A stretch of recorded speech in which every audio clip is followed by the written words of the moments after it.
송은재TV 시작합니다. 한동훈이 달라졌다. 제가 썸네일 제목으로 삼은 것입니다. 당대표가 되기 전과 당대표가 되고 난 이후에 일주일 정도 지났습니다. 한동훈이 완전히 달라진 모습을 보여주고 있습니다. 어떤 점에서 달라졌느냐? 굉장히 유연해졌고 특히 가장 중요한 것이 윤심이죠. 윤석열 대통령과의 관계, 이런 부분에 있어서 굉장히 신중해지고 굉장히 유연해졌다라는 부분입니다. 한동훈이 달라졌다. 한동훈이 달라지게 되면 대통령실, 여당, 민주당까지, 이재명까지 이 한동훈이 달라진 리더십, 이게 뭘 의미하느냐? 굉장히 많은 생각을 해야 되는 그런 순간이 왔습니다. 한동훈이 그러면 뭐가 바뀌었느냐? 어땠는데 지금은 어떻게 바뀌었느냐?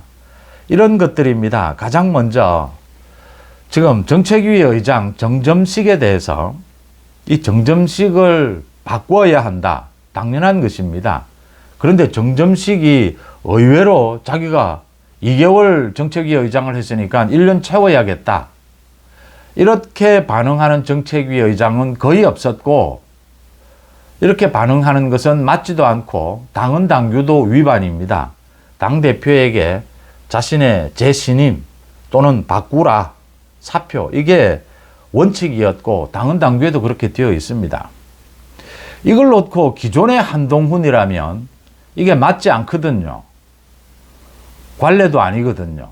그래서 기존의 한동훈이라면 이런 정점식을 놓고 친윤 일부에서 정점식을 보호하면서 정점식에게는 윤심이 있는 것처럼 이렇게 포장을 하면서 정점식을 바꾸면 반발하겠다, 이런 태도를 보이고 있습니다. 기존의 한동훈이라면 아마 그냥 있지 않았을 겁니다. 이런 태도에 대해서 아마 굉장히 강력한 역공을 펼쳤을 겁니다. 한동훈은 이 파이터로서 전투 능력은 뛰어나죠. 탁월하죠. 이재명에 대한 공격력, 그 총선에서 법무부 장관 시절에 보여줬습니다. 명료하면서도 강력한 이 파괴력을 보여줬습니다. 지난 전당대회에서는 조금 수그러들긴 했지만 그래도 나경원, 원희룡에 대해서 자기가 방어를 해야 될 때는 정말 저게 방어냐 아니면 공격이냐라는 게 분별이 되지 않을 정도로 이 탁월한 공격력을 보여줬습니다. 그게 오히려 넘쳐서 나경원으로부터의 그 패스트 트랙, 그걸 개인적으로 그 공소를 취하해 달라라는 부탁을 받았다. 이런 것까지 방어를 한 것이죠. 또 원희룡으로부터는 냉혈한이다. 이런 소리까지 들어야 했습니다. 방어했지만 방어가 원래 공격을 했던 나경원, 원희룡의 공격력보다 이 방어에만 그쳤는데도 그 방어력이 수십 배였다라는 것입니다. 공격력, 이 전투력은 한동훈이죠. 그런데 이런 한동훈이 저런 불합리한 정점식을 그대로 보고 있습니다. 그러면서 어제 MBN에서 자신이 당대표가 되고 난 이후에 처음으로 이 인터뷰를 했습니다. 직접적으로 이야기하지도 않았습니다. 인사라고 하는 것은 자신이 63%의 당신 민심을 얻고 압도적으로 당선이 되었다. 국민을 위해서 좋은 정치를 하기 위해서 필요한 도구가 인사일 뿐이다. 라고 했습니다. 이 말은 직설적으로 이야기하면 지금 정점식이 버티고 있는 것은 이건 당심에 위배된 것이다. 전당대회 결과에 대해서 승복하지 않는 것이다. 이 이야기를 하는 겁니다. 그런데 이걸 빙빙 돌려서 굉장히 유연하게 부드럽게 이야기하고 있습니다. 한동훈은 왜 이럴까요? 당대표가 되고 난 이후에 한동훈은 별다른 굉장히 과거에 보여줬던 명쾌한 전투력은 보여주지 않고 있습니다. 물론 굉장히 선명하고 강력한 공격력을 오늘 또 보여주긴 했습니다. 이 부분입니다. 민주당에 대해서 얼마 전에 국군정보사령부 소속의 해외정보요원의 신상, 개인정보가 대규모로 이 기밀이 유출된 것이 있었습니다. 이게 중국 국적 동포로 통해서 이렇게 기밀이 유출이 됐습니다. 당연히 군 검찰이 구속영장을 청구를 했습니다. 이 유출되는 것. 그런데 이게 간첩죄가 아닙니다. 우리나라 간첩죄는 이런 기밀을 북한, 우리가 적국이다라고 하는, 적국으로 규정되어 있는 것은 북한뿐입니다. 적국으로 유출했을 때만 간첩죄입니다.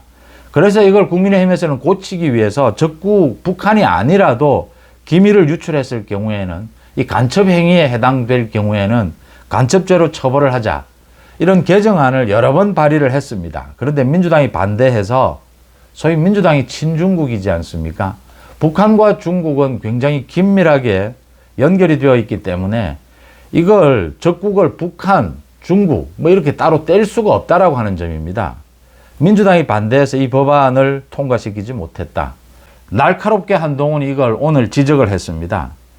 이런 기밀 유출을, 중국 동포에게 유출된 이 기밀 유출을 간첩죄로 처벌하지 못한다. 간첩죄로 처벌하지 못하면 중형을 때릴 수가 없습니다. 누가 이걸 막았느냐?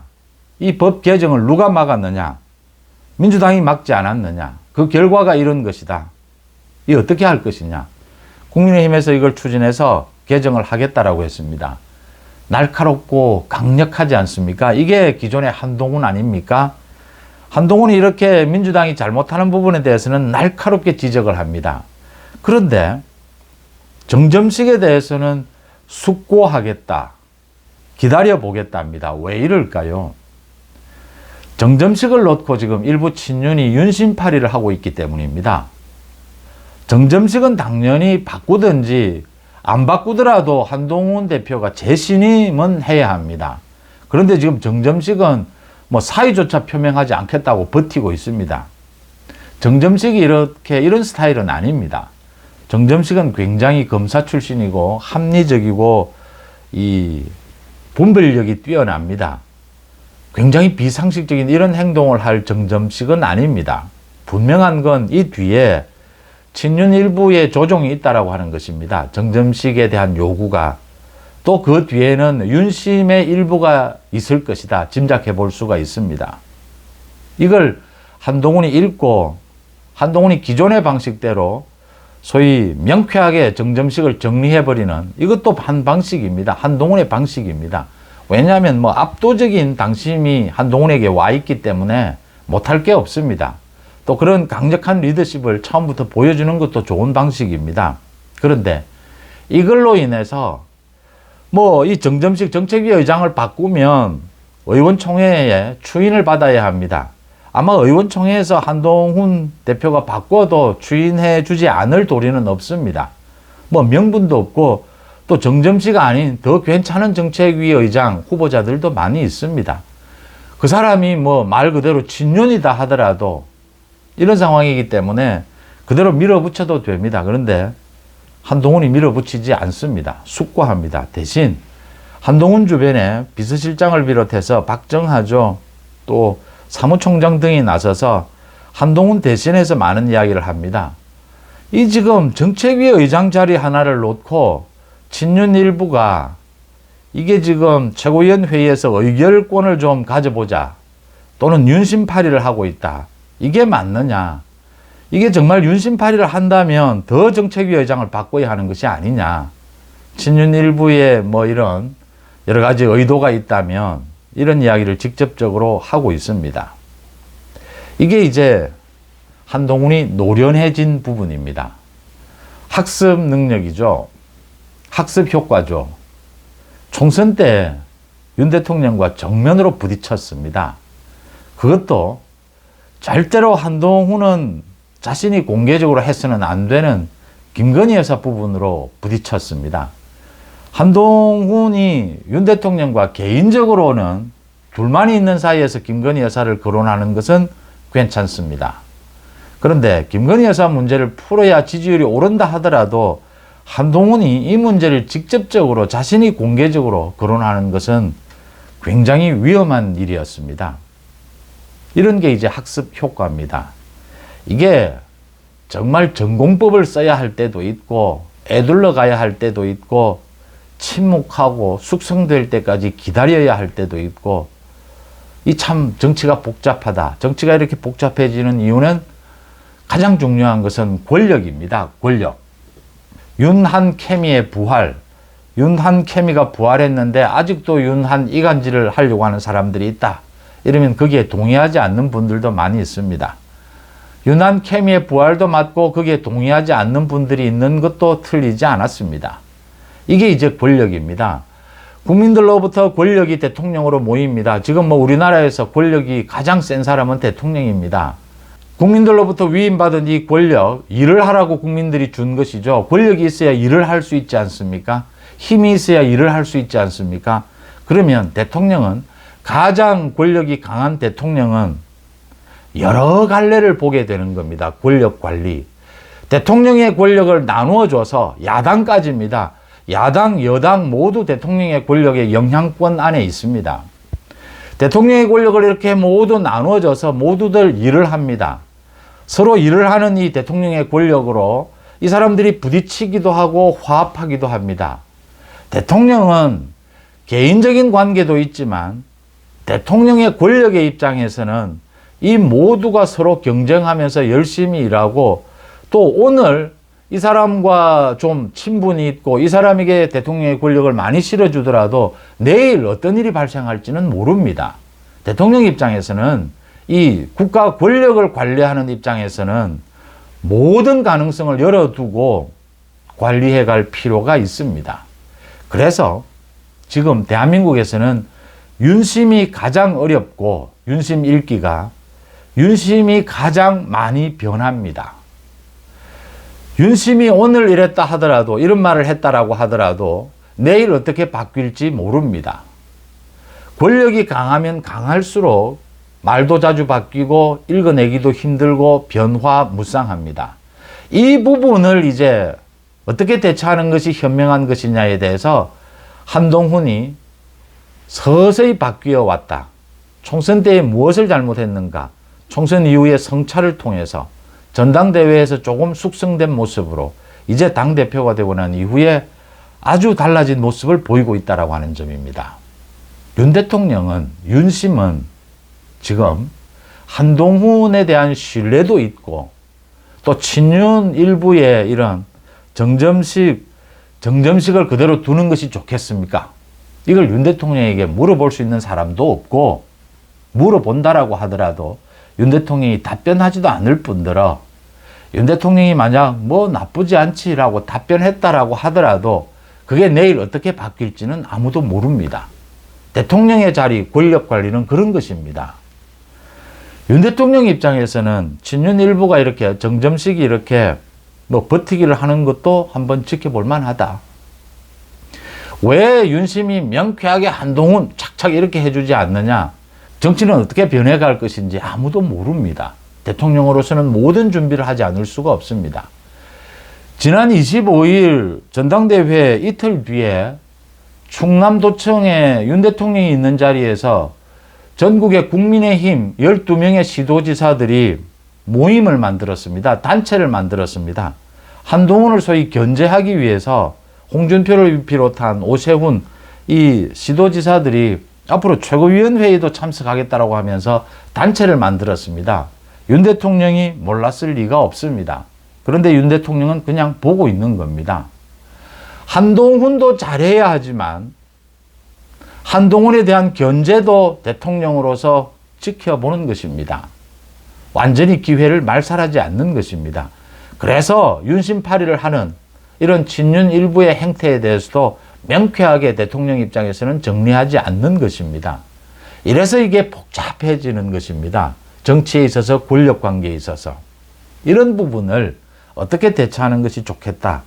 이제 한동훈이 꿰뚫어보고 굉장히 유연해지고 굉장히 노련해졌다라고 하는 장면입니다.